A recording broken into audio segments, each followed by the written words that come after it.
Guys, अगर आप लोग जिम जाने के शौकीन है या फिर ऐसे घर पे ही एक्सरसाइज करते हो तो आप लोग पुशअप्स तो जरूर मारते होगे। मेरा सवाल यह है कि आज तक आपने कितने मैक्सिमम नॉन स्टॉप पुशअप्स मारे हैं? 10, 20, 50, 100, 200। लेकिन इस दुनिया में एक बंदा ऐसा भी है जिसने नॉन स्टॉप यानी बिना रुके 10,507 पुशअप्स मारे हैं। जी हां, आप ठीक सुन रहे हैं, बिना रुके 10,507। Oh my God. और ये 1980 के बाद से आज तक का एक वर्ल्ड रिकॉर्ड है जिसे कोई भी नहीं तोड़ पाया है। वो बंदा जापान का है जिनका नाम है मिनोरू योशिदा। गाइस, क्या इसके पहले तक इफेक्ट आप जानते थे? और अगर नहीं जानते थे तो चैट सेक्शन में जरूर लिखेगा। और ऐसे अमेजिंग वीडियोस के लिए यूट्यूब पे हमारे चैनल को सब्सक्राइब कर लीजिएगा। गाइस, आप लोगों ने सुपर हीरो में सुपरमैन का नाम तो सुना होगा, वही नीली पैंट पे लाल चड्डी पहनने वाला। लेकिन मेरा सवाल यह है कि उसकी कॉस्ट्यूम पे, छाती पे यानी चेस्ट पे जो एस बना होता है उसका मतलब क्या है? अब आप लोग कहोगे कि क्या बच्चों का सा सवाल पूछ रहे हैं, सुपरमैन है तो ऐसे ही बना होगा ना। लेकिन ऐसा नहीं है, वो एस सुपरमैन को रिप्रेजेंट नहीं करता।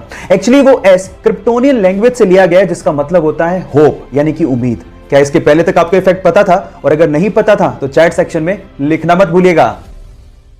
चलिए गाइस, एक सिंपल सा सवाल पूछता हूं। मेरा सवाल यह है कि टेलीफोन का आविष्कार किसने किया था? जरा गैस करिए। आपका गैस बिल्कुल ठीक है, वो थे अलेक्जेंडर ग्राहम बेल। लेकिन अफसोस की बात पता है क्या है? अफसोस की बात यह है कि जिस टेलीफोन का आविष्कार ग्राहम बेल ने किया था उसका उपयोग वो अपने ही घर पे अपनी मां से और अपनी पत्नी से बात करने के लिए नहीं कर सकते थे। क्या उसके पीछे का रीजन जानते हैं? उसके पीछे का रीजन यह है कि उनकी मां और उनकी पत्नी दोनों डेफ यानी कि बहरी थी, वो सुन नहीं सकती थी। ऊपर वाले का खेल देखिए गाइस। क्या आपको इसके पहले तक ये बात पता थी? और अगर नहीं पता थी तो चैट सेक्शन में जरूर लिखिएगा। और ऐसे अमेजिंग वीडियोस के लिए यूट्यूब पे हमारे चैनल को सब्सक्राइब कर लीजिएगा। अमेरिका में एक बंदा है जिसका नाम है जॉन हैरिसन। अब इस बंदे की जॉब के बारे में सुन के आप लोग हैरान रह जाओगे। ये बंदा अमेरिका की एक बड़ी आइसक्रीम कंपनी में आइसक्रीम टेस्टर की तरह काम करता है। मतलब आइसक्रीम को टेस्ट करने की नौकरी। कितनी यमी जॉब है ना ये। मैं आपको आपकी जानकारी के लिए बता देता हूं कि इनकी जीभ को इतना वैल्यूएबल माना गया है कि यही बंदा आइसक्रीम को टेस्ट करके बताता है कि कौन सी आइसक्रीम मार्केट में चलेगी और कौन सी आइसक्रीम मार्केट में नहीं चलेगी।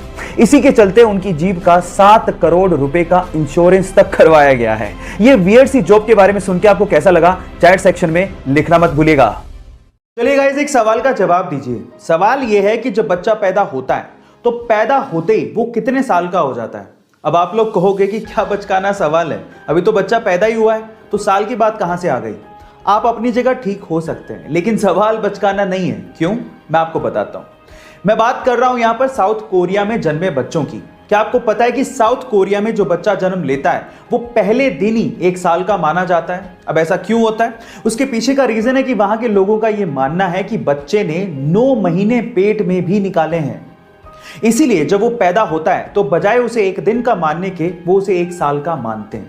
क्या ये इंटरेस्टिंग फैक्ट इसके पहले तक आपको पता था? और अगर नहीं पता था तो चैट सेक्शन में जरूर लिखेगा। और ऐसे अमेजिंग वीडियोस के लिए यूट्यूब पे हमारे चैनल को सब्सक्राइब कर लीजिएगा।